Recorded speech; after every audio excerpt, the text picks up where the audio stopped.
Salut Antoine, je suis ravi de t'avoir dans cet épisode du podcast The Perf Club. Comment tu vas? Ben, ça va très très bien et toi? Super bien.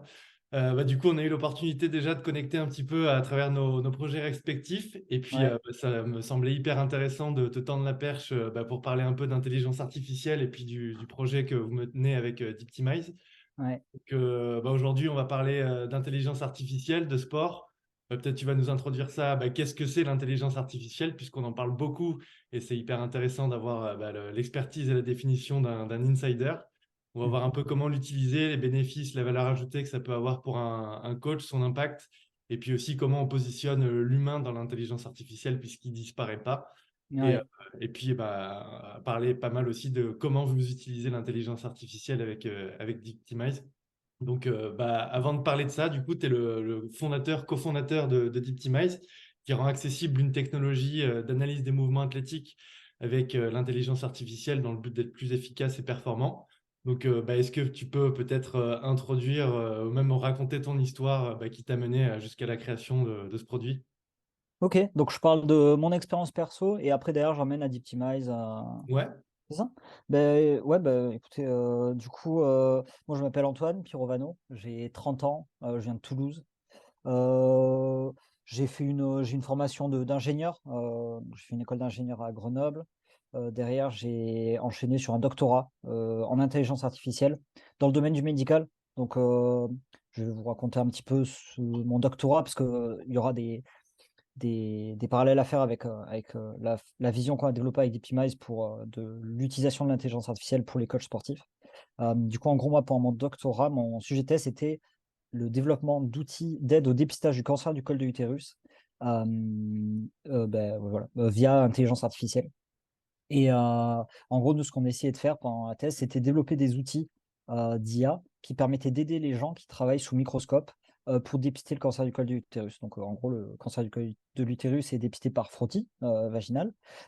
Et puis, donc, on vient prélever des cellules au niveau du col, tous les 3 ans en général chez les femmes. Et ces cellules prélevées vont être placées sur une lame de microscope, être colorées, bon, tout ça. Et puis, il y a un expert ou une experte qui va venir regarder cette lame au microscope, mais du coup, regarder ces cellules-là, c'est comme regarder, c'est comme chercher, en tout cas, chercher des cellules cancéreuses sur ces lames-là, c'est comme chercher quelques balles de ping-pong sur un terrain de foot. Donc, en gros, on comprend que en trottinant, on va aller trouver les balles de ping-pong, mais il faut quand même trottiner, et sachant qu'en plus, 90% du temps, il n'y a pas grand-chose à trouver parce qu'il n'y a pas de cancer.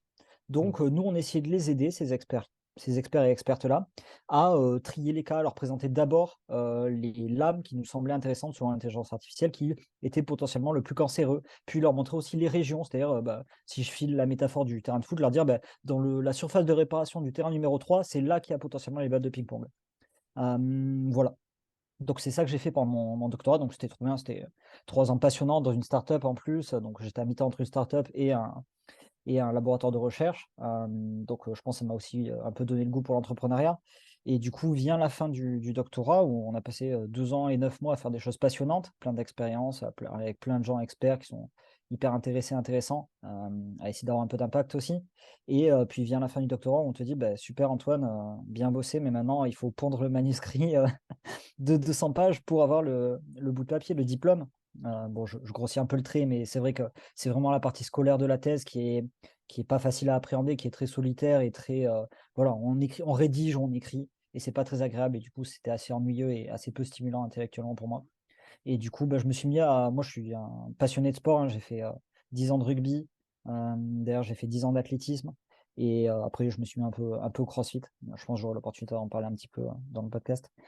Euh, du coup, à ce moment-là, j'avais des problèmes de mobilité de cheville. Et du coup, j'allais voir le kiné qui me disait, Antoine, tu as un problème enfin, j'avais le problème de raideur de chaîne postérieure. Il me disait qu'il fallait assouplir tout ça. Et puis il me disait, il faut faire du stanie, il faut faire des étirements. Il me donnait pas mal de protocoles. Et moi, j'ai envie de dire, je ferais tout pour plus être blessé, mais ça, je le faisais pas. Donc, je me suis dit, qu'est-ce qui se passe? Enfin, vraiment, hein, quand je dis je ferai tout pour ne plus être blessé, je le pense, mais pourtant, ces exercices-là très simples, je ne les fais pas. Alors pourquoi, si j'essaie de comprendre, je me dis, en effet, ces exercices, ils prennent du temps dans ma journée, peut-être 2, 3 fois 20 minutes. C'est pas très agréable de faire des étirements, c'est pas très fun. Et la progression, elle est super longue, pardon. Mm. Et du coup, je me suis dit, bah, peut-être que je savais qu'il y avait des technos d'IA qui permettaient d'estimer la position de quelqu'un sur une image, parce qu'elle va faire de l'estimation de pose. Une IA qui, en entrée, prend une image, en sortie, sort la position en XY sur l'image des articulations principales du corps humain. Et du coup, je me suis dit, bah, moi, je pourrais peut-être utiliser ça pour mesurer est-ce que, via mes étirements et mes exercices, j'arrive à gagner en mobilité de cheville, tu vois, pied à plat, et j'essaie d'avancer mon tibia le plus possible, voilà, et mesurer cet angle. Et c'est de là que c'est parti. Puis j'en ai parlé à mon coach d'athlé, puis à mon coach de CrossFit. Ils m'ont dit: «Ah super, parle-en à lui, parle-en à elle». Et petit à petit, c'est devenu un projet entrepreneurial. Au début, c'était vraiment, moi dans ma chambre en train de pondre mon manuscrit et en train de galérer avec ma petite blessure, ma tendinite du tendon d'Achille, quoi. Et donc voilà, c'est comme ça que je suis arrivé petit à petit vers l'entrepreneuriat, à l'opportunisme, en fait. Et puis je me suis dit: «Bah, en fait, j'ai ce joli bout de papier, ce diplôme, je suis jeune, si, j'ai l'air d'être attiré par l'entrepreneuriat, à savoir je prenais beaucoup de plaisir à appliquer ces technologies-là et à en parler autour de moi et à découvrir tout ce qu'on pouvait en faire, avec le sport. Je commence à avoir des marques d'intérêt d'entreprise et du coup, je me suis dit: «Bah, écoute, quel risque tu as? Bah, lance-toi» et du coup, je me suis lancé, et j'ai lancé Diptimize, j'ai rejoint un incubateur avec Diptimize, puis après il y a un cofondateur, Guillaume, qui m'a rejoint, qui lui aussi est docteur en intelligence artificielle. Et petit à petit, bon, on a navigué à travers ces opportunités pour définir, Diptimize tel qu'on le fait aujourd'hui. À savoir Diptimize aujourd'hui, nous, ce qu'on fait, c'est qu'on développe des outils d'intelligence artificielle, pour l'analyse vidéo de la performance sportive. Voilà, en quelques mots, c'est ça qu'on fait. Je Mm. pense que j'aurai l'opportunité de t'en parler un petit peu plus, de exactement quelle techno on développe et à quoi elle sert. Ouais. Bah, peut-être que tu peux parfaitement introduire tout ça en nous donnant ta définition de qu'est-ce que c'est l'intelligence artificielle. Ben ouais, c'est une très bonne question. C'est vrai qu'on en entend beaucoup parler. Ouais. Alors je vais te donner ma définition. Ça veut pas dire que c'est la définition officielle, parce que c'est vrai que je pense pas la connaître. Pour moi, l'intelligence artificielle, faut bien, il y a 3 niveaux à distinguer. Donc l'intelligence artificielle au global, c'est des méthodes qui vont permettre d'imiter l'intelligence humaine. À savoir, un programme, qui te dit, je suis en voiture, si le feu est vert, je passe, si le feu est rouge, je m'arrête. Si tu as un programme qui est capable de faire ça, c'est pas très intelligent, c'est très scolaire, Mm. mais tu as mis de l'intelligence dedans. Tu vois, tu as réfléchi et tu t'es dit, tu lui as mis de l'intelligence. Donc ça, c'est l'intelligence artificielle. Ensuite, quand on entend parler d'intelligence artificielle, aujourd'hui, on parle plutôt de machine learning, voire de deep learning, ce qui Mm. sont deux sous-familles de cette grande famille d'intelligence artificielle qui sont assez performantes. Machine learning, c'est une sous-famille de l'intelligence artificielle où c'est des méthodes qui sont capables d'apprendre sur la base d'exemples.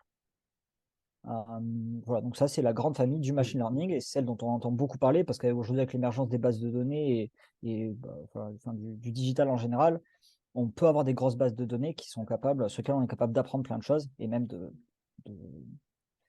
enfin, de découvrir de nouvelles choses.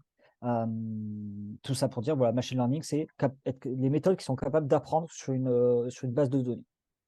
Et puis le deep learning, qui est une façon un peu plus profonde. C'est difficile d'apprendre le mot profond dans le deep learning, sans rentrer dans les détails techniques, mais en gros, il faut se dire, c'est des architectures un petit peu plus complexes qui essayent d'imiter, disons, on peut dire comme ça, c'est pas exact, mais on peut dire comme ça pour vulgariser, qui imitent le cerveau humain, pour être capable de faire des décisions un peu plus complexes que ce que le machine learning le permettra. Ok, donc c'est vraiment des architectures d'intelligence artificielle qui sont plus complexes, plus lourdes, mais qui permettent d'apprendre beaucoup plus de choses, des choses beaucoup plus complexes. Voilà, ça c'est le deep learning. Voilà. Si je devais vulgariser, Ouais. c'est pas exact, mais c'est à peu près ça. Même ça donne un pattern et une image Ouais, d'ensemble un petit peu c'est ça. Du coup, j'imagine que c'est quelque chose que tu as mis en pratique d'abord dans la recherche du cancer chez les femmes. ouais, Est-ce que c'est du coup, enfin forcément, c'est pas du copier-coller, mais du coup, tu as fait tes premières armes. J'imagine, quand tu faisais l'analogie du terrain de foot, ouais, j'imagine du coup, vous identifiez des zones. Tu as fait aussi l'analogie de la surface de réparation. Du coup, ouais, tu vas apprendre certains patterns ou ouais, certaines choses où la probabilité peut-être est plus forte d'aller exact. la chercher là. Peut-être que tu peux nous parler justement, ou même en rentrant un peu plus dans le détail de Deeptimize, de comment vous faites justement, à travers déjà l'analyse du mouvement, comment vous faites cette analyse du mouvement, peut-être aussi Ouais, commencer par là aussi avec peut-être juste la caméra, comment vous récupérez ces choses-là et comment vous identifiez le pattern, peut-être enfin, le mouvement idéal ouais, et la dérogation. Enfin, je te laisse du coup t'exprimer là-dessus. ouais, carrément. Alors il y a eu pas mal de petites questions, je vais essayer d'ordonner ma réponse. Ouais. Du coup, en gros, nous, comme tu l'introduisais au début, de toute façon, il faut bien comprendre que l'intelligence artificielle ne cherche pas à remplacer l'humain, mais en fait, elle va chercher à l'aider. C'est pour ça que nous, à Diptimize, on parle plutôt d'outils d'aide à la décision que d'outils Mm. d'automatisation. Tout ça pour revenir un petit peu en arrière et repasser par les technologies qu'on a à Diptimize. Nous, on a trois gros bouts de technologie d'intelligence artificielle aujourd'hui à Diptimize qui permettent de répondre à trois tâches. Il y en a une qu'on a entraîné à faire en effet la capture du mouvement 3D à partir d'une seule caméra. Donc on prend en entrée une vidéo d'une personne qui bouge et on est capable, nous, d'estimer en 3D sur chaque image la position des articulations principales du corps humain. Et donc de développer de manière très simple, une fois que cet algorithme existe, de développer de manière très très simple des analyses personnalisées. Ensuite, on a une techno de détection d'action. Donc si on prend une vidéo, on va être capable de construire sur la base d'apprentissage et de base de données des outils d'automatisation de tagging de vidéos, quoi. C'est-à-dire qu'au foot, les actions d'intérêt, par exemple, ce sera des passes, des buts, des tacles. Au rugby, ce sera des plaquages, des mêlées, des essais. Enfin bon, voilà. Et on est capable d'entrer des algorithmes à détecter automatiquement dans des vidéos des actions d'intérêt. Donc là, ça va être plutôt des données qualitatives qui permettent de comprendre ce qui se passe dans une vidéo, mais qui peut très bien être combiné avec la première vidéo. Typiquement, si je filme quelqu'un en train de faire des squats, ben moi, ça m'intéresse d'analyser son mouvement seulement au moment où la personne fait des squats. Je m'en Mm. fiche du moment où il va parler avec son ou sa pote, où il va boire de l'eau. Donc, Mm. je pourrais faire de l'action spotting pour dire squat à la seconde 3, squat à la seconde 6 et squat à la seconde 25. Et puis, je vais analyser ces squats et puis après, éventuellement les comparer. Et puis on a une troisième techno qui est du tracking. Donc c'est à savoir, bah, sur une vidéo, être capable de détecter où sont les personnes. Et comme ça, tu peux faire des analyses personnalisées. Avec une seule vidéo, tu peux sortir des analyses personnalisées par personne. Donc on a ces trois groupes technologiques qu'on est capable de proposer à l'utilisation, soit il peut être utilisé individuellement, soit être combiné pour faire des analyses un petit peu plus complexes. Euh, mais je pense que la techno sur laquelle, qui est aussi aujourd'hui en plus un peu notre porte-étendard, c'est-à-dire notre techno phare à Diptimize, c'est la capture du mouvement. Et je pense que c'est celle qui t'intéresse le plus et qui va intéresser le plus tes auditeurs et auditrices. Tout à l'heure, quand tu m'as posé la question, tu parlais du mouvement parfait. Mm. Dans le sens où je te disais que nous, on ne souhaite pas remplacer l'humain et on fait des outils d'aide à la décision, en fait, nous, à Diptimize, on ne va pas définir le mouvement parfait. Tu vois, sur un mouvement d'haltéro, il y a plusieurs écoles, tu vois, typiquement, si tu regardes les Chinois, ils sont très, très verticaux, tu vois, ils ont une position vraiment, Ouais. Avec les ils petits sont fémurs. dos tout droit, ouais, exactement. Tandis que sur les écoles plus de l'Est, ils vont être un peu Mm. plus penchés en avant. Donc nous, on va pas vraiment se sentir légitime et notre IA, elle va pas se sentir non plus, même si elle ne pense pas comme ça. Mais on va pas lui donner la capacité d'essayer de dire ça c'est bien, ça c'est pas bien. Par contre, nous, ce qu'on va faire, on va utiliser ces technos-là pour sortir de la donnée des vitesses, des postures, des moments importants automatiquement pour faire des rapports qu'on va pouvoir fournir soit à un coach, soit à un athlète pour qu'ils puissent pour avoir une base objective de travail. Aujourd'hui, un coach et un athlète, quand ils travaillent, ça marche aussi bien pour la relation kiné-patient. Ben, ça va être quelqu'un qui a une expertise visuelle, donc un coach ou un kiné, qui va regarder une personne bouger.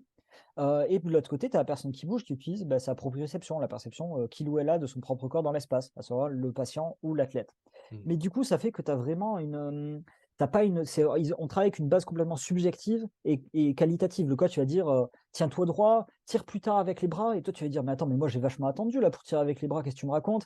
Bon, ça peut se passer très très bien. Et la plupart du temps, ça se passe très bien. Mais n'empêche que la vidéo, elle a apporté ça d'avoir une base objective de travail. Et c'est pour ça que c'est très très utilisé par les kinés, les coachs dans les clubs pro. C'est très très utilisé. Mais n'empêche que tu as toujours ce côté un peu, la vidéo, il faut aller la regarder. Il faut aller la Mm. regarder, il faut noter, il faut aller retrouver le moment important. Nous, toute cette partie-là, grâce à l'action spotting et grâce à l'analyse du mouvement, on va pouvoir ben, l'enlever du chemin du coach qui n'a pas besoin de enfin, il n'utilise pas ou elle n'utilise pas son expertise sur ces moments-là. Elle utilise ou il a utilisé son expertise au moment où il analyse vraiment le mouvement et il se dit, ah ouais, là, il se passe quelque chose d'intéressant. Mais quand tu fais faire 50 squats à quelqu'un, tu n'as pas envie de regarder les 50 squats alors que tu en as 49 qui sont nickel et tu en as un Mm. où peut-être tu vas détecter la chose importante. Et du coup, nous, c'est vraiment ça. C'est pour ça que tout à l'heure, j'introduisais un peu le cas d'usage du cancer du col du utérus. C'est vraiment ça. Nous, on va essayer de fournir de la donnée qui permet au coach de garder ces 10% de travail qui ont beaucoup, beaucoup de valeur et qu'il puisse faire ses décisions comme il le souhaite de manière objective et après avoir cette base de travail objective et quantitative, alors des petites mesures pour dire à son athlète, ah ben voilà, là on va travailler, ben voilà, on voit que, je sais pas, sur ton premier tirage, tu vas à 40 centimètres par seconde, c'est trop rapide. Tant que tu fais pas du 20 centimètres par seconde, on ne continue pas. Et comme ça, l'athlète il peut vraiment développer son intuition de ce que ça veut dire, cette base objective de 20 centimètres par seconde. Puis après, il va lui dire, bah, peut-être sur ton deuxième tirage, bon là je suis parti en haltéro, Mm. mais voilà, bah, tant que tu fais pas x5 en vitesse, tant que tu passes pas de 20 à au moins 100 centimètres par seconde, ça veut dire que tu n'accélères pas assez, bah, on passe pas à la suite. Enfin, tu vois, des petites choses comme ça qui vont permettre d'avoir une base de travail et des données objectives. Et en fait, on vient remplacer personne, on vient vraiment juste ajouter ces données dans le process d'entraînement sans remplacer personne. Et si un coach il n'a pas envie de l'utiliser, bah, juste ça lui change rien. Mm. S'il veut l'utiliser, ça peut l'aider. Et voilà. Bah, c'est très clair. Du coup, si je comprends bien, c'est un peu le point de départ instruit par la donnée d'une discussion enrichie en fait et qui Ouais, enlève le bruit et le temps passé un peu rébarbatif à exactement. regarder des vidéos, à analyser et ça apporte Exactement. justement cette intelligence qui nous met le focus sur des points d'alerte positifs ou Ouais. négatifs. Et pour personnaliser, tu vois, un de nos premiers clients, c'est un coach de rameur, un Mm. ancien coach international d'aviron. Il est venu me voir, il nous a dit: «Bah, non, moi j'ai cette plateforme en ligne sur laquelle je donne des cours. Beh, en fait, moi je donne des cours, mais il y a pas mal de gens qui viennent me dire, ouais, est-ce que tu peux» il lui envoie des vidéos en lui disant: «Est-ce que tu peux me dire si je fais le bon mouvement là? Enfin sur cet entraînement d'une demi heure», il a pas envie de regarder la demi heure de rameur Mm. en fin de journée. Hem et du coup, il nous a défini 20 erreurs qu'il a envie de détecter quand il voit quelqu'un faire du rameur. Nous, on vient extraire le mouvement, on est venu coder ces 20 erreurs et on lui a fourni du coup un d'aide à la décision. C'est-à-dire que lui, aujourd'hui, quand une vidéo arrive sur son serveur, sur sa plateforme par un client, elle est directement uploadée chez nous. Et en 20 secondes, on lui dit, nous, on a détecté l'erreur 1, 5 et 8. Et on lui donne un petit gif du moment où elle a été détectée. Et comme ça, lui, il a juste à valider ou à invalider ça. S'il le valide, ça ouvre un parcours personnalisé pour son client sur sa plateforme. Et lui, il a juste besoin de valider un petit gif où, en effet, il voit ou il ne voit pas l'erreur, ce qui lui prend en fait 2 secondes. Et est-ce que Et la validation ou l'invalidation instruit aussi le machine learning de la part non, aujourd'hui, non. ouais, non. C'est une bonne question. Nous, on essaie d'être très, très attentif à la RGPD, Ouais. donc aux données personnelles, à protéger les données personnelles. Aujourd'hui, donc, en effet, j'ai prononcé le mot serveur. Aujourd'hui, on a des serveurs sur lesquels tournent les algorithmes. À savoir, bah, il y a un upload de la vidéo sur nos serveurs. Nous, on traite la vidéo, on la fournit à notre IA, et puis derrière, une fois que notre IA a traité, a extrait la donnée, on la supprime. Et puis Mm. pareil, les données, on les renvoie à notre client, et puis on supprime ces données, on ne garde rien. C'est hyper important pour nous de ne si on a besoin d'apprendre des choses, on travaille, on fait de l'acquisition de données spécifique à Diptimize en interne pour ça. Mais on n'utilise pas la donnée de nos clients. Surtout quand eux, ils vont aller vendre à des clients, heu, Ouais. ouais. Et du coup, avec qui vous travaillez aujourd'hui, enfin, si tu peux donner l'éventail ou même des cas d'usage dans différents sports, bah, là, tu as commencé par introduire ça avec l'haltéro. Ouais, Il y a un milieu bah, justement où la mobilité, c'est souvent une problématique, ou en tout cas un centre d'attention particulier. Tu as ouais, évoqué aussi le rameur, j'imagine qu'il y a aussi la gym où le mouvement est hyper important. Le running pour être plus efficace, est-ce que ouais, tu ouais, peux nous donner l'éventail ouais, des bah, sports peut-être, et puis même des types de mouvements qui sont les plus communément le centre d'attention des pratiquants et des coachs? ouais. Alors, ça me permet de faire une petite précision sur exactement ce qu'on fait à Diptimize. À savoir, nous, comme tu l'as dit, en fait, ces technos-là, ils peuvent être utilisés dans tous les sports. Et ça, c'est trop bien, mais à la fois, c'est pas très bien. Parce que nous, on a envie de tout faire, mais aujourd'hui, on est une petite structure, on est 6, c'est modeste, et on ne peut pas tout faire. Du coup, nous, notre positionnement aujourd'hui, on a pris un pas en arrière, on a fait un pas en arrière pour se dire, nous, aujourd'hui, on va être une société qui permet aux entreprises qui le souhaitent de proposer ces offres-là. C'est-à-dire que s'il y a une société de foot qui vient nous voir et qui nous dit: «Ah ben moi j'aimerais bien utiliser votre techno pour aller faire de l'action spotting et proposer de la donnée, d'action sur des matchs de foot», on lui vend la techno d'action spotting. S'il y a une société qui fait j'en sais rien, des cours de gym et qui souhaite utiliser la techno pour faire l'analyse je sais pas, d'un enchaînement aux anneaux, ben on lui permettra de le faire. Mais nous, aujourd'hui, on a pris un pas de recul par rapport à l'applicatif au sport. On va avoir des gens qui sont experts de sport, des entreprises qui sont expertes de sport, qui se placent en tant qu'experts de sport, et on va les accompagner pour développer des outils qui les aident. Et après, eux, ils vont s'abonner à notre service via serveur. pour l'accès au serveur et l'accès à ces outils-là.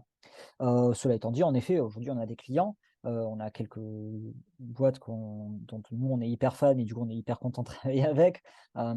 Historiquement, notre premier client, c'est une, jeune entreprise française qui s'appelle Neros, qui développe des tests de compétences dans le foot.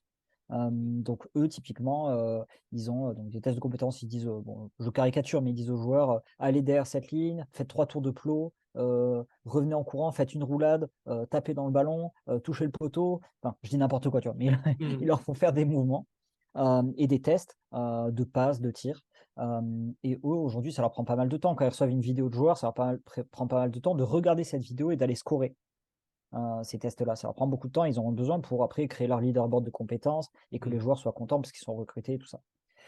Du coup, on a travaillé avec eux sur l'automatisation de certains de leurs tests qui sont les plus chronophages, et pour le faire de l'accélération au notage. Donc on vient leur donner, des scores, donc on vient scorer la vidéo et on leur donne des visuels qui leur permettent encore une fois de valider ou d'invalider le score qui est proposé par l'IA. Pour le rameur, j'en ai parlé. On travaille avec GoWOD. Je ne sais pas si Ouais. tu connais, Ouais. c'est une très belle boîte, hein. Nous, on est hyper contents de travailler avec eux. Ils sont hyper sympas avec nous. On est ravis de travailler avec eux. Et du coup, on travaille bah, pareil, eux, leur test mobile aujourd'hui, c'est l'utilisateur qui va rentrer à la main la position qu'il a atteint sur un test donné. Et puis, il va donner son score sur un panel de réponses possibles. Par exemple, je sais pas, bah, la mobilité de cheville, on va avoir 30, 60 degrés. Or, je j'ai plus exactement Mhm. sur la Ouais, mobilité de mais cheville les options chez GoWOD, mais en tout cas, ça va être par palier. Et nous, on essaie de travailler avec eux pour l'intégration de ces outils pour proposer ben, une, une mesure de mobilité qui soit quantitative, objective et précise. Euh, voilà. et ça a l'air Donc donc voilà. très très flexible dans le paramétrage des mouvements qu'on peut analyser, quoi. Ouais. Ben, Parce que en tu effet, parles à nous, la on fois de a. technique, de position et de tactique Ouais. sur un terrain, quoi. Ouais, exactement. Bah, c'est vrai que nous, on a travaillé très dur au début avec Guillaume pour combiner nos expertises en IA. Et, Guillaume, c'est vraiment un expert de l'analyse vidéo. Moi, j'étais un expert de. Je dis j'étais. C'est dur de se placer en tant qu'expert parce que plus tu sais de choses, Mhm. plus tu sais que tu sais rien en fait. Donc c'est toujours C'est difficile de se placer en déprimant. tant qu'expert. Mais disons expert. Moi, j'étais du coup un expert de l'image, donc plus de côté spatial. Et on vient vraiment combiner cette analyse spatiale et temporelle de la vidéo pour en tirer le plus de bénéfices possible, les analyses le plus exactes et fines possible. Tout ça pour dire qu'au début du projet, on a fait beaucoup de recherches pour spécialiser nos IA dans le sport. Qu'est-ce que ça veut dire pour le mouvement? Ça veut dire être bon sur le mouvement sportif. Ce qu'on définit comme mouvement sportif, nous, c'est un mouvement dynamique et à grande amplitude. Ce qui va différencier quelqu'un qui fait du sport, qui fait des squats, de quelqu'un qui va s'asseoir sur une chaise, mais c'est l'amplitude, la profondeur et la vitesse à laquelle tu l'exécutes. Et aujourd'hui, les IA, c'est comme ça qu'aussi est né Deeptimize, c'est qu'il y avait aucune IA sur le marché qui permettait d'analyser le mouvement dynamique à grande amplitude aussi bien qu'on le faisait, qu'on arrive à le faire en tout cas aujourd'hui. Et donc ouais, on est plutôt très très performant sur tout ce qui est position aussi du yoga, typiquement. Le yoga, c'est le parfait Mhm. benchmark pour nous parce que c'est dans des positions je suis incapable de les faire, hein, la Ouais. plupart, hein, c'est et du coup, ouais, on arrive à traiter un panel assez large de mouvements et de positions et on en est, plutôt très, très content et même quand on le montre, à des gens qui travaillent dans l'estimation de pose, ils sont en général, assez impressionnés par ce qu'ils voient. Ils disent: «Ah ouais», ils sont quand même assez contents de voir les Mhm. positions que nous on arrive à traiter et d'ailleurs, là, on va aller sur un gros salon qui est le Vivatech, à Paris, et on devrait mettre en place un petit, challenge, essayer de faire fail notre IA, quoi. On va essayer de défier les gens, de trouver quelle position on peut faire fail notre IA parce que alors je ne saurais pas t'en donner, mais je pense qu'il doit y avoir des positions que l'IA n'arrive pas à Mhm. détecter, mais je pense ce serait intéressant. Donc on se dit: «Il y aura suffisamment de gens» et ça fait un petit challenge, on le mettra en place, je pense, pour, essayer de défier les gens de faire fail notre IA. Bon, ça animera le stand. C'est un Ça bon animera challenge. le Ouais. stand, quoi. Ouais, c'est ça. Bah, du coup, ça me fait, ça me donne à l'idée de te poser deux questions. C'est bah, qu'est-ce qui fait, enfin, selon toi, de toute façon, ce sera assez objectif, que vous avez un vrai avantage compétitif bah, au niveau de la technologie. Et du coup, pour pas forcément rester cloisonné à la technologie, qu'est-ce que ça procure comme valeur ajoutée que les autres concurrents ou solutions ou types d'intelligence ne peuvent pas faire que vous pouvez proposer justement, même si tu l'as déjà Ouais, un petit peu introduit. ouais, ouais. Donc ta première question, c'est quel avantage concurrentiel on Ouais, a, nous? l'avantage compétitif Ouais. technologique, en premier. Ouais, ouais. Ben, en gros, il y a déjà, il y a tout. Il faut savoir aussi qu'il y a des technos qui existent qui permettent de faire de l'analyse du mouvement 3D. mais qui sont des systèmes qui coûtent très cher. Mm. Donc entre 10 000 et 150 000 euros. Et c'est des systèmes où tu as entre 6 et 20 caméras. Tu as des marqueurs sur le corps. Je pense qu'on a tous vu ça, là, les petites boules réfléchissantes qu'on met à différents endroits stratégiques du corps, qui sont hyper précis. Et mais par contre, qui demandent aussi 2 heures de calibration. Il faut bien positionner les caméras au bon endroit. Puis pareil, si tu étudies le service de quelqu'un qui fait du tennis, ben, si la balle elle vient de taper le trépied de la caméra, tu es reparti pour 2 heures de calibration. Mm. Bref, du coup, nous, par rapport à ces solutions, certes, on est moins précis, on va pas mentir. On n'est pas au millimètre près comme ces solutions-là. Par contre, nous, on a un range d'erreur aujourd'hui autour de 2-3 cm par joint. Donc, en fait, ça suffit amplement. Pour des aspects médicaux, ça peut être limitant, mais en fait, pour des aspects sportifs, en général, le coach, quand il analyse, il n'est pas à 2-3 cm près. Donc voilà. Donc c'est dans le Euh, compromis, si je comprends bien, entre la précision et l'accessibilité du exactement. dispositif, quoi. Exactement. Nous, on rend cette techno accessible et plus simple. Tu n'as pas de calibration, tu as juste à allumer ton téléphone, filmer, et puis Mm. tu es bon à analyser. Euh, le deuxième type de concurrence qu'on a, enfin, le deuxième type. En fait, après, d'ailleurs, on a identifié 2 acteurs sur le marché qui soit proposent des analyses déjà faites. Donc, eux, sont très bons sur certains mouvements et ils font que de la 2D. Alors, la 2D, c'est bien, mais c'est bien pour montrer les résultats sur la vidéo. Mais par contre, si tu veux mettre cette techno-là dans les mains de millions de personnes, en fait, tu en as la moitié qui vont pas se placer exactement. La 2D, c'est très bien si tu fais du profil ou du face Mm. parfaitement. Par contre, si tu fais du 3/4 face, ben, tu as besoin d'avoir des estimations de profondeur. Et c'est pour ça que nous, notre avantage concurrentiel est surtout sur la 3D. C'est être capable de faire de la 3D de manière assez précise à 2-3 cm, encore une fois, avec une seule vidéo. Et du coup, on permet d'ouvrir beaucoup plus de cas d'usage et toujours pareil avec cette spécificité pour les mouvements sportifs. Voilà, donc ça, c'était ta première question. La deuxième question, c'était quoi, pardon? La deuxième question, bah, en plus, je vais la reformuler. Si tu peux repartir, par exemple, du type de client que tu as et quelle est la valeur ajoutée pour eux qu'ils retrouvent et qu'ils ne pourraient pas retrouver ailleurs, que ce soit Ouais, dans le mouvement ou la tactique, qu'est-ce qu'ils viennent, parce qu'ils n'achètent pas l'intelligence artificielle, ils achètent le bénéfice qu'ils en ont. ouais, Et quels sont ces bénéfices, justement? ouais, exactement. Ben, c'est un peu de choses. C'est soit gagner du temps sur les analyses vidéo. Donc ça, Hmm. pareil, gagner beaucoup, beaucoup de temps. On parlait de 90% tout à l'heure. Et puis, sinon, tu as ceux qui veulent proposer de nouvelles expériences. Personnalisées, engageantes. Voilà, c'est le cas du rameur, c'est le cas de Goad aussi. C'est l'opportunité de présenter une offre qui est différenciante aussi Hmm. et qui est innovante. Et du coup, voilà, utiliser des technos de pointe euh, pour, euh, pour permettre d'avoir des analyses personnalisées aux gens, quoi. Enfin, Ouais. démocratiser, on va dire, ces choses-là.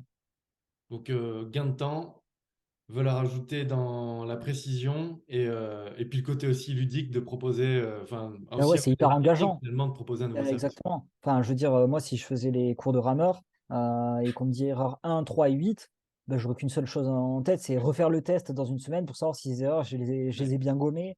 Et voilà, quoi. C'est Ça un donne un outil côté plus. pédagogique aussi, quoi. Ben ouais, exactement. Ouais. Hmm. Du coup, quand un client vient vous voir, est-ce que tu peux m'expliquer quel est le process d'onboarding, c'est-à-dire c'est quoi les étapes pour, là, Ouais, je suis devant mon ordinateur, je suis en call avec vous, c'est quoi toutes les étapes pour avoir la première lecture d'analyse et quel est le matériel dont j'ai besoin, si j'ai besoin de matériel? ouais. Ben, l'étape, enfin, c'est assez simple, hein. Nous, on fait un premier appel, un premier rendez-vous de découverte. Nous, on va vraiment présenter tout le panel de ce qu'on fait, même si parce que les gens, ça les intéresse en général, et puis ça peut générer plein d'idées. En général, les gens arrivent avec leur idée et puis ils Hmm. partent en nous disant ah, mais attendez, ensemble, on va aller sur la Lune. Alors là, nous, du coup, c'est notre job de les ramener, de leur dire bon, bah, écoutez, si vous voulez aller sur la Lune, on va déjà prendre la voiture, prendre le bateau pour aller à Kourou sur la base spatiale, et puis après, on verra. Enfin, Hmm. on essaie de leur vendre du rêve. Enfin, on essaye. On leur vend du rêve, on leur montre tout ce qu'on est possible de faire avec nos technos. Et derrière, on définit ensemble la roadmap qu'on va prendre pour arriver sur la Lune ensemble. Et du coup, on définit les premières étapes du projet qui seront un cas d'usage bien défini, bien spécifique. On essaie de bien le cadrer. S'il y a des développements spécifiques à faire, on leur demande de payer ces développements spécifiques. Mais bon, le verrou techno, il réside vraiment dans les intelligences artificielles qu'on a développées. Donc, c'est en général des développements entre 5 et 10 jours, quoi. C'est Ouais. vraiment des petits développements, donc ça coûte pas très cher. mais c'est juste pour nous, si on fait des développements spécifiques pour un client, on lui demande de payer. Et puis derrière, bah, on va l'aider à intégrer ces outils-là dans son système. Donc, on va passer pas mal de temps chez lui, avec lui, pour intégrer ces systèmes-là dans son produit. Puis après, il va aller le tester avec ses clients. Et puis après, une fois qu'il sera content, il s'abonne. Hmm. Ouais, Du c'est coup, vraiment bah, ça. vu que tu parles du prix tout à l'heure, tu parlais aujourd'hui des technologies, enfin plus ou moins équivalentes, ou en tout cas aux alentours de 50 000 à 150 000 euros, enfin en tout Ouais. cas des sommes vraiment conséquentes. Alors sans parler forcément du coût de développement spécifique, c'est quoi du coup le coût basique d'utilisation de la Ouais. solution? Bah, du coup, nous, le prix d'entrée, je peux te donner le prix d'entrée. Donc nous, ce qu'on vend, c'est des abonnements selon la quantité de vidéos par mois. Hmm. Si tu as le prix d'entrée pour une entreprise, c'est pour 10 heures de vidéos analysées par mois. On vend ça 500 euros. Ok, Je prends le cas d'une vidéo de 30 secondes comme le rameur ou le test de foot. Ça fait un prix à l'analyse de 30 secondes de 40 centimes. Donc ouais, tu vois, ça fait que c'est accessible. raisonnable. Ouais. Et voilà. Aujourd'hui, du coup, c'est quoi le type de client? C'est plutôt des grosses boîtes ou des petits clubs amateurs? Bah, en fait, on continue. Donc, pour revenir un petit peu, donc nous, on se place en tant qu'entreprise B2B, donc on vend aux entreprises cette boîte à outils d'IA pour qu'ils puissent développer de nouvelles offres ou gagner du temps principalement. C'est pas limité à ça, mais c'est principalement ce pourquoi on vient de voir. Hmm. Euh, Merde, je me suis perdu dans ma réponse. Tout ça pour dire, oui, du coup, nous, la boîte, elle a 1 an et demi, hein, elle est très très jeune. On a exploré pendant 1 an et demi tout ce qu'on pouvait faire avec ça. On a choisi, au bout d'1 an et demi, de se dire: «Bah, on va continuer à développer cette offre». Aujourd'hui, le produit B2B, il fonctionne. On a plusieurs façons d'accéder au serveur. On peut le faire en temps réel, on peut le faire en un pour un. Si tu as une vidéo de 10 secondes, tu as une réponse en 10 secondes. Si tu veux une réponse dans la journée, tu peux avoir une réponse dans la journée. Enfin, on a plein de façons de Hmm. traiter la donnée. On a des technos qui marchent super bien. Donc aujourd'hui, cette offre, elle marche bien. Mais on croule pas non plus sous les demandes, tu vois? On n'a pas un business qui est très, très, pérenne avec ça. Donc l'idée pour nous, c'est de se dire: «Bah, on va commencer à, revenir un peu à nos premiers amours», se dire, parce qu'en fait, on a travaillé aussi avec quelques clubs, pro au rugby et au foot, qui sont venus nous voir et qui on a discuté et eux, ils sont hyper intéressés par la techno, mais ils te disent: «Ah ouais, trop bien la techno, incroyable, ça a l'air top, vu ce que nous montrait en plus, les résultats qu'on voit sur les quelques vidéos qu'on vous a envoyées, c'est incroyable. Mais j'appuie où? Il est où le bouton pour avoir le résultat?» Hmm. Et nous, on leur dit: «Beh, ouais, bah, du coup, il faudrait une petite interface, pour intégrer, les outils qui tournent sur nos serveurs». Et ils me disent: «Bah, non, en fait, nous, soit il y a un bouton sur lequel j'appuie et j'ai accès à la donnée, soit, bah, vous venez me voir quand c'est fait». Et du coup, là, on est en train de développer une petite application, sur laquelle on va mettre des analyses disponibles à l'utilisation, une bibliothèque d'analyse qu'on va venir enrichir au fur et à mesure. Là, on démarre avec l'haltéro et l'analyse du squat Hmm. qui est un mouvement un peu fonctionnel, un peu classique sur lequel tu peux voir pas mal de choses. Hem et voilà. Je sais plus C'était pourquoi je te disais ça. C'est quoi la question, pardon? Je sais plus, mais c'est pas grave. En tout cas, cette appli mobile, du coup, c'est hyper intéressant. Vous envisagez de la lancer pour quand? Bah, là, la première version, nous, on l'a testée la semaine dernière. Il y a encore des petites modifs à faire pour que ce soit chouette. L'idée pour nous, là, c'est de trouver des bêta-testeurs, donc plutôt des haltérophiles, qui voudraient Hmm. tester la partie haltérophilie et des kinés ou coachs qui sont intéressés par la partie squat. Et tu me Voilà. l'enverras. Et bah, avec plaisir, avec grand plaisir. Si tu veux, si tu peux laisser nous faire des retours, on serait très, très content de les avoir. Et là, on va ajouter la prochaine feature qu'on va ajouter, ce sera une analyse, multi-mouvement. C'est-à-dire que si tu es en train de faire plusieurs squats, nous, on va venir générer automatiquement un rapport. Enfin, en fait, on s'en fichera un petit peu du mouvement, mais on viendra identifier les points, les angles, les déplacements qui varient le plus sur ton mouvement. OK? Hmm. Donc si tu fais plusieurs squats, nous, on sera capable de te dire: «Beh, là, on voit que, la partie de ton corps qui est la plus variable». Et en fait, on a envie de se dire: «Si tu fais un bon mouvement, normalement, il doit être, reproductible, quoi». Hmm. Et du coup, on sera capable d'identifier automatiquement sur un rapport, les points de divergence, à travers, je sais pas, tu fais faire 10 répétitions à quelqu'un d'un mouvement, on sera capable, s'il a un point de faiblesse, normalement, il devrait ressortir, statistiquement, et du coup, ce sera la prochaine analyse qu'on va mettre. Et ça devrait servir, je pense qu'on va le mettre au service de gens qui font des services au tennis, des tirs au but au foot et au rugby, et puis des haltérophiles, encore une fois. Hmm. Ben, Vraiment, c'est les exemples que tu donnais là, en plus, ça me fait penser à quelque chose dont on n'a pas parlé tout à l'heure, c'est que c'est utile aussi pour l'analyse de l'état de forme finalement, puisque justement la position qui casse avec la fatigue, c'est sans doute qu'il y a un chaînon dans la chaîne qui fatigue plus vite que l'autre et du coup, Ouais. Carrément, ben ça c'est trop intéressant, mais ça c'est tous des projets, enfin des idées, on en a un mille, et puis à chaque fois ce qui est trop bien aussi, c'est qu'à chaque fois qu'on rencontre quelqu'un qui est passionné, intéressé comme nous, des idées, il ou elle en a mille aussi, donc en mm, fait des idées, tu vas en avoir plein. Et c'est vrai que cette idée-là de se dire, venir pas se substituer au RPE, mais venir le compléter, en fait, mm, parce que le ressenti c'est important, hein. Et toute cette charge interne, tu peux pas la mesurer, cette charge émotionnelle, voilà, tu peux pas le mesurer avec une vidéo. Par mm. contre, ce qu'on peut mesurer, c'est se dire, ben ton arraché à 100 kilos, la semaine dernière, tu faisais x3 en vitesse. Aujourd'hui, là, tu as l'air de faire que x2,5. Enfin, d'arriver à se dire, ben, enfin, aujourd'hui, on voit que déjà, quand tu es à 90 kilos, tu es en x3. Donc, potentiellement, quand tu vas passer en x2, je vais recommencer. Ton arraché, quand tu le faisais à 100 kilos la semaine dernière, tu avais une donnée où tu faisais une accélération de x3 entre ton premier tirage et ton deuxième tirage. Cette semaine, on est à 85 kilos et tu n'es déjà que à x3, tu arrives à faire que Mm. x3 en vitesse. Ben, peut-être que les données nous disent que tu as l'air un peu fatigué, que potentiellement, si tu passes plus lourd, tu n'arriveras pas à passer sa barre et ça ne sert à rien de la tenter. On peut mettre ça, encore une fois, ça ne vient remplacer personne, on ne va pas te dire arrête-toi là. Mais par contre, on mettra ce warning au coach ou à l'athlète et comme ça permettra de venir compléter comment la personne se sent, quoi. Je sais pas si Ouais, c'était clair, je me suis un peu ouais, embrouillé. non, c'est très clair. Ouais. Et du coup, tu vois comment, au-delà peut-être même du projet, plus de façon générale, l'évolution de l'IA en lien avec le sport. Qu'est-ce Ouais. qu'est-ce qu'à ton sens, enfin, on a tous, quand on est dans une industrie, on a forcément un avis. Tu vois comment, ça peut être une réponse un peu folle, hein, l'évolution de l'IA et qu'est-ce que ça peut apporter là dans l'exemple qu'on a, c'est pour les coachs et les prépas physiques. Ouais.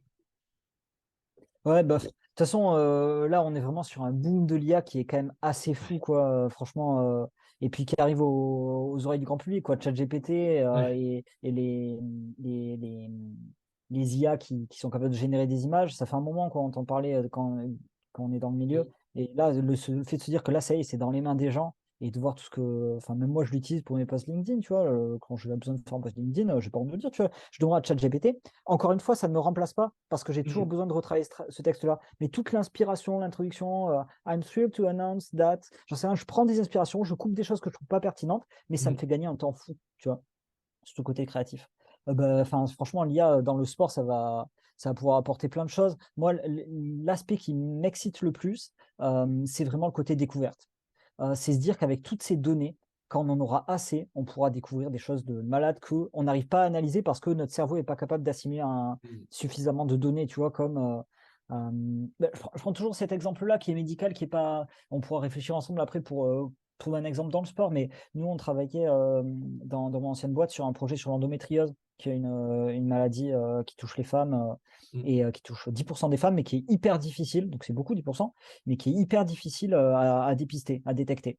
Et en fait, nous, on avait des images, on avait un partenaire qui avait des images de biopsie, de tissus utérins, et on savait si la femme avait l'endométriose ou non.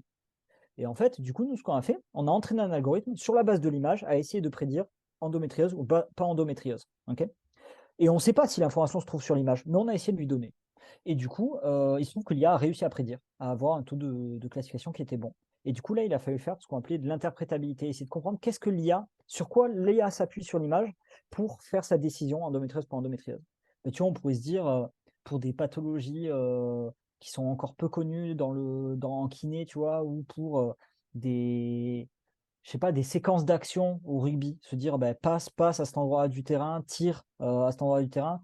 Ben, il y a eu un essai, on ne comprend pas très bien ni pourquoi ni comment, mais se dire que si on a suffisamment de données, on est capable d'entraîner un algorithme à essayer de Mm. prédire sur une séquence d'action quelle est la probabilité que ça arrive à un essai, et puis aller faire de l'interprétabilité pour dire ben, en fait, on voit que ce qui a donné l'essai, c'est ton numéro 15 qui était décalé de 5 mètres, alors que la caractéristique des données qui est la plus représentée, qui contribuait le plus au succès ou à l'échec d'une action, c'était, j'en sais rien, ton numéro 15 qui est placé 5 mètres plus à l'extérieur qu'à l'intérieur, ou j'en sais rien, tu vois. Mm.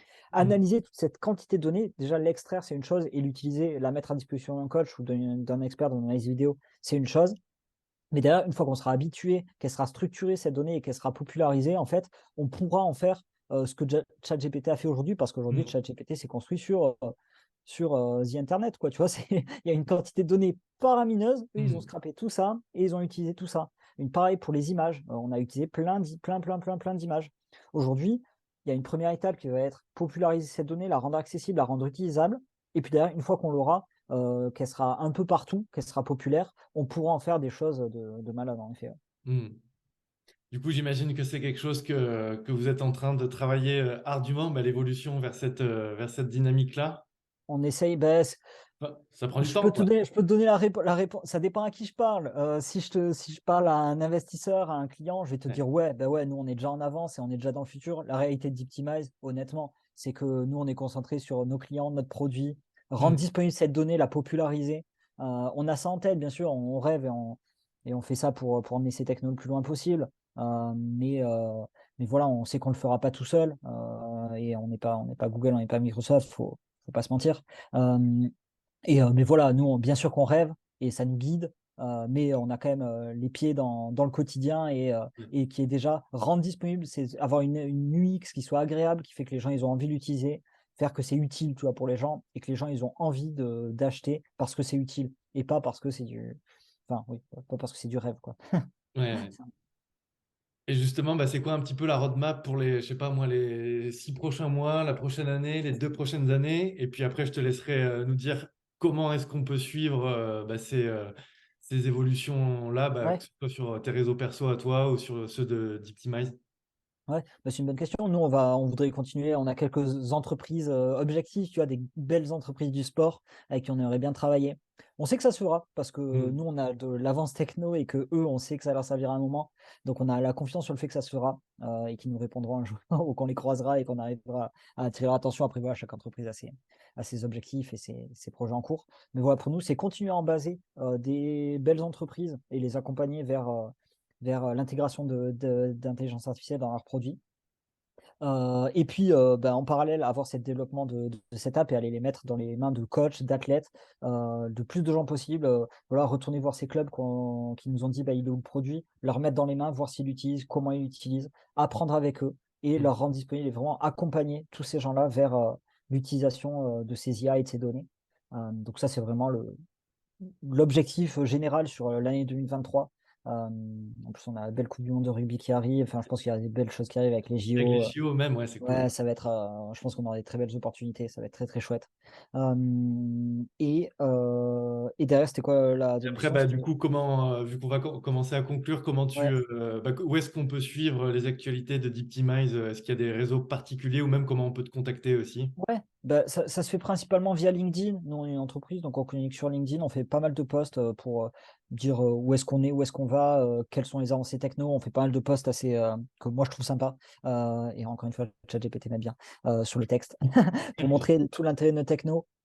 C'est d'imaginer quand on entend un cas d'usage cool, on essaie de faire une petite communication autour. Donc voilà, si tes auditeurs auditrices ont des idées, n'hésitent pas à nous les balancer et puis on pourra Ouais, travailler je dessus. mettrai tous les liens dans la description. Donc voilà, on a un compte Instagram mais qu'on nourrit pas encore beaucoup.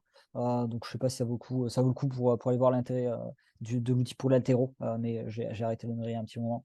Et sinon, pour me contacter, bah, par mail, antoine.pirovano@deepdemise.com ou par LinkedIn, je réponds assez vite. Et voilà, s'il y a des gens qui ont des idées, des doutes, des questions, des envies, qu'ils n'hésitent pas à m'écrire parce que nous, on est hyper preneurs d'idées, de quelles analyses mettre dans l'app, qu'est-ce qu'ils ont envie d'avoir dans les mains, les gens, comme analyse. Donc, s'ils ont des idées d'analyse, pour nous, ça vaut de l'or. Et on sera très content de leur faire la petite analyse.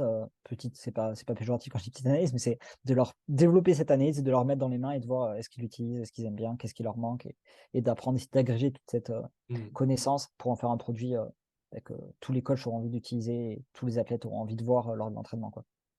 Ah ouais, je mettrai tous les liens dans la description et j'espère que tu auras plein de commentaires. Moi, j'ai hâte du coup que tu m'envoies la bêta test de l'application qui sera disponible Ouais. sur quelle plateforme d'ailleurs? Bah, iOS, Android, les deux. Au top. Bah, du coup, ouais, tu m'enverras ça. Et puis, Avec plaisir, ouais. bah, sauf si tu veux ajouter un dernier mot. Bah, non, non, moi j'ai fait ma petite promotion de fin. En tout cas, merci beaucoup à toi pour l'invitation, c'était super chouette. J'avais jamais Avec fait de grand plaisir. podcast comme ça, donc j'avoue, j'étais un peu stressé avant, Ouais. mais ça s'est très bien passé, je suis content. J'espère que j'ai pas dit trop de bêtises. Non, non, Et non, puis, ça va. ça va. Et puis voilà, c'est à peu près ça. Bah, j'ai été ravi aussi de t'avoir et puis d'en apprendre un petit peu plus bah, sur toi et Deeptimize. Et Ouais. puis, bah, comme je l'ai dit, mais je le répète, je vais mettre tous les liens dans la description. Et puis j'espère que ça va apporter un petit peu plus de visibilité, de compréhension sur l'intelligence artificielle. Et puis de bêta-testeurs aussi qui vont pouvoir s'amuser sur ce terrain Avec de jeu plaisir. qui est l'intelligence Si les artificielle. gens veulent tester, avec grand plaisir. Au top. Trop bien. Merci beaucoup, Antoine. Merci à toi, Gildas. Et puis, bon entraînement à tous. Et puis, à bientôt. À plus.